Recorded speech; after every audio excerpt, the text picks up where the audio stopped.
नमस्कार, मैं हूं सुब्रत भट्टाचार्य और आप देख रहे हैं युग करवट न्यूज़। आज हमारे साथ दो खास मेहमान हैं। All school student parents association के राष्ट्रीय महासचिव सचिन सोनी जी और राकेश मोहन सिंघल, जो गाज़ियाबाद में कई स्कूल चलाते हैं। साथ में प्रधान संपादक सलामत मियाँ जी। पहले बात करते हैं कांग्रेस और बीजेपी के बीच जो द्वंद्व चल रहा है। कल राहुल गांधी ने लॉकडाउन के मकसद पर सवाल उठाया तो आज बीजेपी पलटवार करते हुए कहा कि राहुल की बात को उनके ही मुख्यमंत्री नहीं मानते। सर, ये कोरोना के संकट काल में क्या इस तरह के एक दूसरे पर आरोप प्रत्यारोप क्या सही है? इसे किस रूप में आप देख रहे हैं?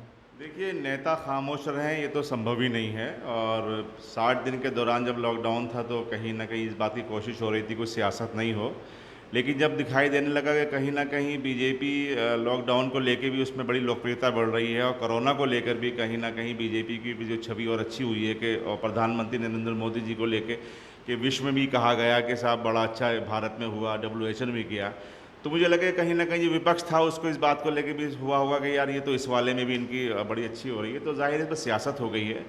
और जैसे अभी आपने कहा कि इसमें उनके मुख्यमंत्री नहीं मानती हैं कांग्रेस की जहाँ सरकारें हैं, तो कि इस बात को लेकर कल मैं देख रहा था, कई बात हुई मेरी, तो यही कह रहे थे कि जो राहुल गांधी जी हैं वो बेचारे बात तो अच्छी करते हैं, बट उनके कहने का और शब्दों का अंदाज़ ऐसा होता है कि लोग सही बात को भी गलत मान लेते हैं।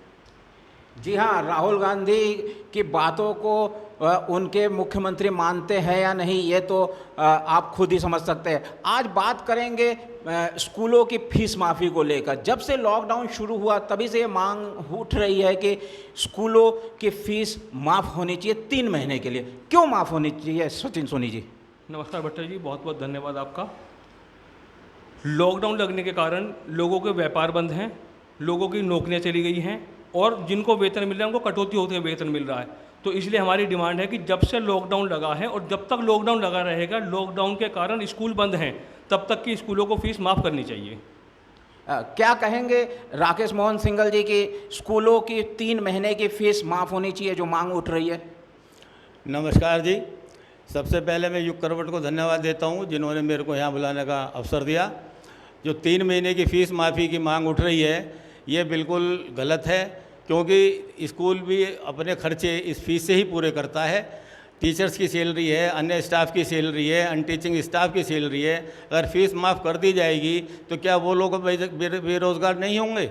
जिनको हमें स्कूल से सैलरी देनी है वो कहाँ से लाएंगे, वो कहाँ से कमाएंगे? हमारे पास तो और कोई जरिया है नहीं कमाई का सिवाय फ़ीस के। ये independent school federation of India ने कुछ वो जारी किया, वो क्या है वो?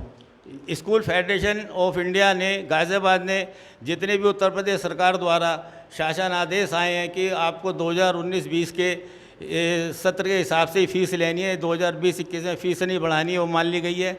अप्रैल मई जून की ट्रांसपोर्ट फ़ीस नहीं लेनी, वो बढ़ा दी गई है। ऑनलाइन पढ़ाई करनी है वो बढ़ा दी गई है, वो ऑनलाइन पढ़ाई कराई जा रही है। और उसके अंदर जितनी भी गाइडलाइन उत्तर प्रदेश सरकार या स्थानीय प्रशासन द्वारा आती है, स्कूल सब बातों को मानते हैं। स्कूल संचालकों का कहना है कि लॉकडाउन भले ही है लेकिन कक्षाएं चल रही है, ऑनलाइन कक्षाएं चल रही है, तो फिर स्कूल फीस माफ़ी की बात क्यों? भट्टा जी, 2 बात कहूँगा। पहली बात तो ये कि हमारी जो डिमांड है वो 3 महीने की फ़ीस माफ़ी की नहीं है। ऑल स्कूल पेरेंट एसोसिएशन की और बहुत सारी एसोसिएशन की डिमांड है कि जब से लॉकडाउन लगा है और जब तक लॉकडाउन है तब तक की फ़ीस माफ़ हो। अब ये कह रहे हैं कि ऑनलाइन क्लास चलाई जा रही है, तो ऑनलाइन में केवल टीचर जो नेट का यूज़ कर रहा है, इसके अलावा तो कोई और यूज़ नहीं हो रहा। जो नेट टीचर का यूज़ हो रहा है, वो स्कूल का यूज़ हो रहा है, वो नेट पेरेंट्स का भी यूज़ हो रहा है। और हमारी कोई डिमांड स्कूल से नहीं है, किसी पर्टिकुलर स्कूल से। हमारी डिमांड है सरकार से कि सरकार ये आदेश जारी करे कि जो लॉकडाउन की अवधि की फ़ीस है उसको माफ़ करा जाता है। जहाँ तक गोयल साहब बता रहे हैं, जो फेडरेशन ने विज्ञापन दिया है, मैं उसके बारे में बताऊँ। वो कह रहे हैं कि ट्रांसपोर्ट चार्ज नहीं लेंगे, उन्होंने मान लिया शासनादेश।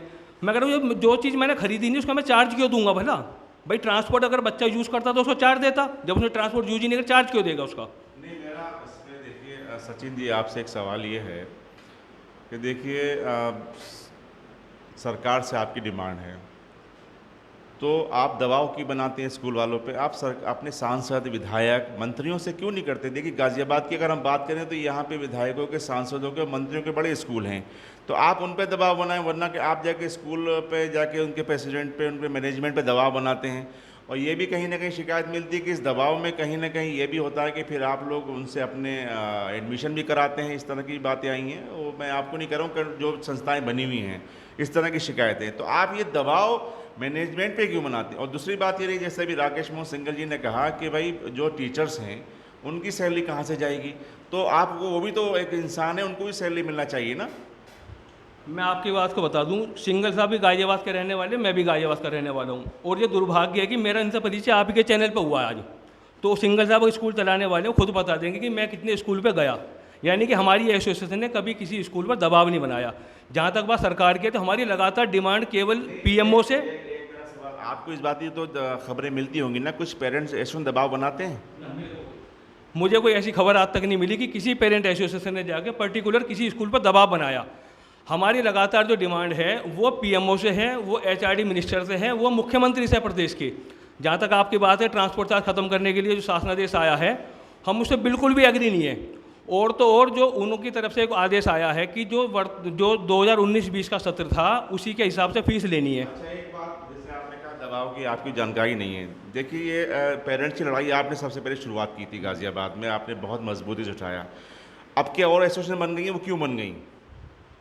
देखो ये तो सब जगह होता है। आप तो पेरेंट्स एसोसिएशन की बात कर रहे हो, मैं कह रहा हूँ गाजियाबाद के अंदर किसी भी जातीय संगठन के आपको 4 एसोसिएशन मिल जाएंगी, व्यापारियों को 4 एसोसिएशन मिल जाएंगी आपको। ये तो सबको होता है कि बहुत सारे कोई लोग विचारधारा अलग अलग है। आज़ादी की लड़ाई लड़ी, कोई क्रांतिकारी थे, कोई शांति रूप से थे, तो सब अपने अपने तरीके से लड़ाई लड़ते हैं। सिंघल जी आप कुछ कहना चाहते हैं? मैं ये कहना चाहता हूँ, अभी सचिन जी ने एक बात कही थी कि कोई भी स्कूल पर दबाव नहीं बनाया जाता है। इनको मैं ध्यान दिलाना चाहता हूँ और इनकी जानकारी में लाना चाहता हूँ। सनवेल इंटरनेशनल स्कूल वैशाली पर वहाँ के कुछ लोगों ने, जो अपने आप को स्वयंभू नेता मानते हैं, इतना दबाव बनाया कि हमें कोर्ट में जाना पड़ा, उनके खिलाफ़ कोर्ट से हमें आदेश कराना पड़ा। वो रोज़ स्कूल में आके बवाल करते थे, बच्चों की शिक्षा में परेशानी करते थे, टीचर से अभद्र व्यवहार करते थे। मेरे को गाज़ियाबाद कोर्ट में जाके उनके खिलाफ़ केस करना पड़ा। 12 लोगों के खिलाफ़ केस करा। कोर्ट ने आदेश दिया कि भी आप 100 मीटर के दायरे तक स्कूल से बाहर रहेंगे। और ये जो एक शिक्षा के रोकने का प्रचार इन्होंने करा जा रहा है पेरेंट्स एसोसिएशन द्वारा, मैं एक आपको उदाहरण देना चाहता हूँ। आज से कुछ समय पहले तक कानपुर एक इंडस्ट्रियल टाउन होता था, औद्योगिक नगरी होती थी उत्तर प्रदेश की। धारीवाल लाल इमली के थे, वहाँ पर सबसे पहले सुहासिनी अली पहुँची। उन्होंने कम्युनिस्ट कैंडिडेट के रूप में चुनाव लड़ा और उन्होंने वहाँ प्रचार क्या करा कि श्रमिकों में जाके कि आप 8 घंटे काम करते हैं और आपका जितना भी मेहनत है वो सेठ लोग अपनी कारों में बैठ कर घूमते हैं, आप 4 घंटे काम करिए। इस तरीके से उन्होंने भ्रम फैलाया। वो हुआ क्या कि वहाँ से धारीवाल लाल इमली सारा बंद हो गया। इसी तरीके से सिंघल जी एक मेरा सवाल है, इसी कड़ी में मेरा सवाल ये है, देखिए अभी आपने जिस तरह की गिनवाई कराई, देखिए प्राइवेट डॉक्टर्स हॉस्पिटल और ये शिक्षा संस्थान जो प्राइवेट स्कूल हैं, इनको लेके कोई ख़ास पहले से माहौल जो है बड़ा अजीब सा लगता है कि प्राइवेट हॉस्पिटल भी लिखते हैं कि वो भी वहाँ पे जाओ तो वहाँ भी लूट खसोट होती है। वो उसको कहते हैं भगवान का मानते हैं डॉक्टर्स को। और देखिए शिक्षा के मंदिरों को भी लोग स्कूलों को शिक्षा का मंदिर मानते हैं, लेकिन कहीं ना कहीं इस बात की भी शिकायतें आती हैं कि स्कूलों में जो है तरह तरह के ऐसे मदों में पैसे मांगे जाते हैं, वो भी लूट और खसोट का जरिया बन गया। इस बारे में आप क्या कहेंगे? इस बारे में मेरा कहना ये है कि ज़्यादातर स्कूल इस तरीके कोई नहीं करते हैं। जिस तरीके की बातें हैं, हमारा स्कूल जैसे हमने बताया सनवेल इंटरनेशनल स्कूल फीस के अलावा कोई चार्ज नहीं करता है। ठाकुरद्वारा बालिका स्कूल वो कोई चार्ज नहीं करता है। अगर कुछ स्कूल करते हैं और उनके अभिभावक को शिकायत है तो स्कूल से जाकर बात करें और फेडरेशन ऑफ स्कूल से बात करें। अगर कोई जेन्युइन शिकायत होगी उसको दूर करा जाएगा, 100% दूर करा जाएगा। सिंघल जी मेरा 2 सवाल है। शिक्षा मौलिक अधिकारों में आता है, हर बच्चे का अधिकार है शिक्षा ग्रहण करना। क्या ये स्कूल, ये जो है स्कूल के पास इतना फंड नहीं है कि जो संकट काल के दौरान 3 महीने के फीस माफ़ कर सके ताकि हर बच्चा शिक्षा हासिल करे, उन्हें फीस के लिए दबाव नहीं बनाए? दूसरी बात, आप स्कूल बनाने के नाम पर सरकार से लीज पर ज़मीन लेते हैं बहुत सस्ती दरों पे। क्या आपका ये नैतिक दायित्व तो नहीं बनता कि इस संकट काल में आप 3 महीने का ही गरीब, कम से कम गरीब और जो मध्यम वर्गीय है उनके फीस माफ़ कर दें? जैसा आपने कहा भट्टाचार्य जी, स्कूल हर तरीके का है, बड़ा भी है, छोटा भी है, सरकारी स्कूल भी हैं।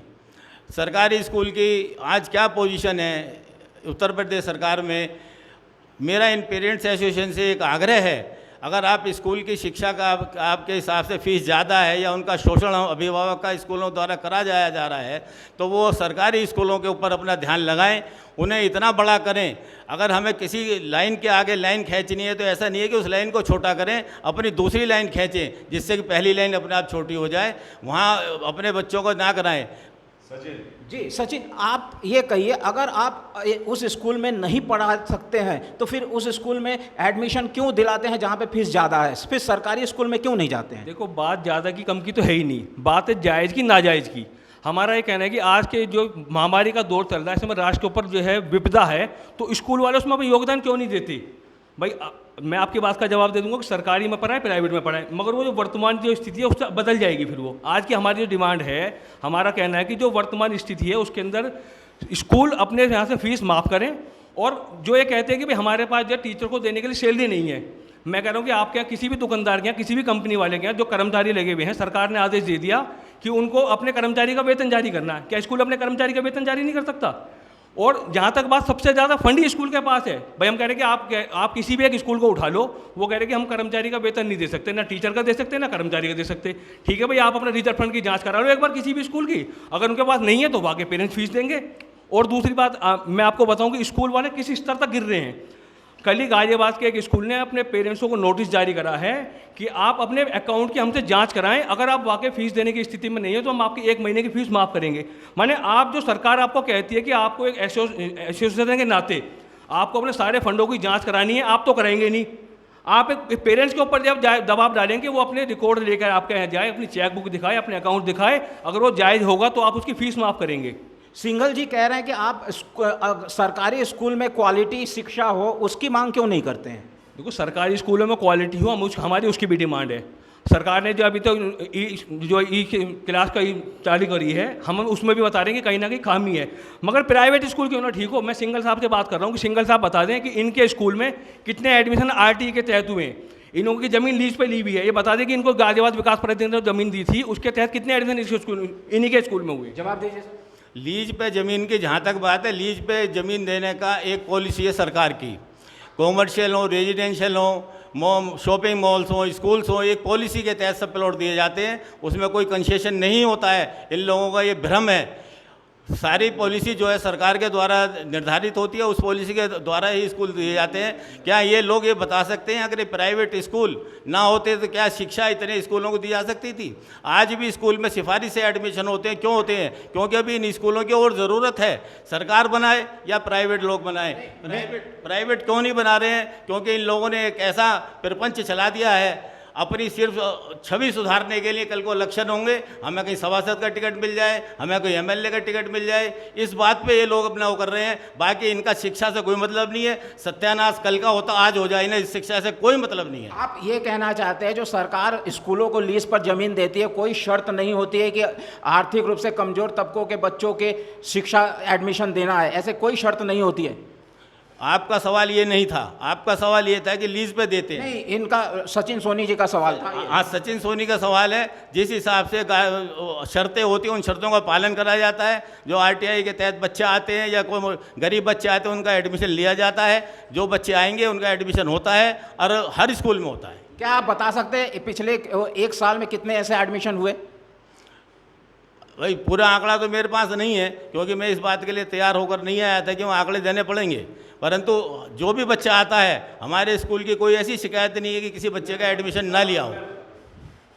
10% बच्चे आपको अल्प आय वर्ग के रखने हैं, आपको चूंकि ज़मीन विकास प्राधिकरण ने दी है, और मैं किसी और स्कूल की बात नहीं कर रहा, आप ही के डॉक्यूमेंट्स मेरे पास हैं। 10% बच्चे आपको पढ़ाने अल्प आय वर्ग के, जो कि आपको लीज के अनुसार पढ़ाने, और 25% आपको पढ़ाने RTE के तहत। कुल कितने बच्चे आपके यहाँ पढ़ रहे हैं उसका आपका आकलन सीधे सीधे मैं बता दूँ, पता चल जाए कितने बच्चे खुद आप एक ही स्कूल में कितने बच्चे पढ़ रहे हैं। केवल ये आरोप कीजिए हम लोग जो है व्यवस्था खराब करना चाह रहे हैं। एक चीज़ मैं क्लियर कर दूँ इसमें जो है डिबेट में, कि राकेश मोहन सिंघल जी जो हैं, उनके अपने कोई व्यक्तिगत स्कूल के लिए नहीं आए, वो एक सारे जनरल स्कूलों की बात करने के लिए आए हैं। नहीं, मेरा भी, मैं अब जो सिंगल साहब ने कहा था ना कि किसी को कंडीशनल ज़मीन नहीं मिलती, मैं इसीलिए कह रहा हूँ कि कंडीशनल ज़मीन मिलती है। आपको आरटी के तहत बच्चे पढ़ाने 25%, आपको एनओसी के तहत 10% बच्चे दलित जाति के पढ़ाने, आपने जिस ज़मीन को आपने जिस भी प्राधिकरण से लिया आपको उसके तहत 10% पढ़ाने।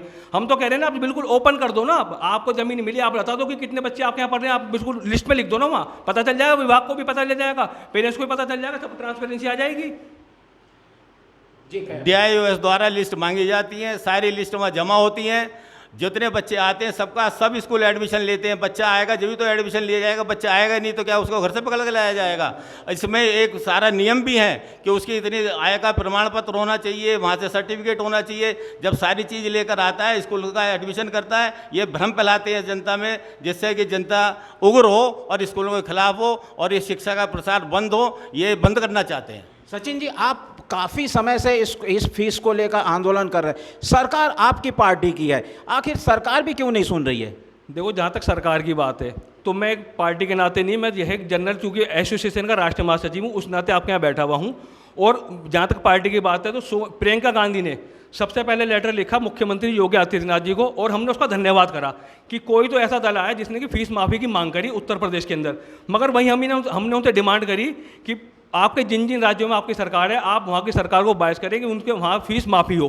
दूसरा दुर्भाग्य पेरेंट्स के साथ, जिस पार्टी की राष्ट्रीय महासचिव कह रही है कि स्कूलों के अंदर फीस माफ़ हो, उसी पार्टी के पूर्व मानव संसाधन विकास मंत्री, वर्तमान सांसद, स्कूलों की तरफ से कोर्ट के अंदर केस लड़ रहे हैं। यानी कि एक ही पार्टी जो है दो जगह बटी हुई है। चलिए, आपने सभी ने इस बहस का वो देखा, एक पक्ष का कहना है कि फीस माफ़ होनी चाहिए, जबकि स्कूल संचालकों का कहना है कि अगर फीस माफ़ कर दे तो टीचर्स और दूसरे स्टाफ की सैलरी कैसे दे।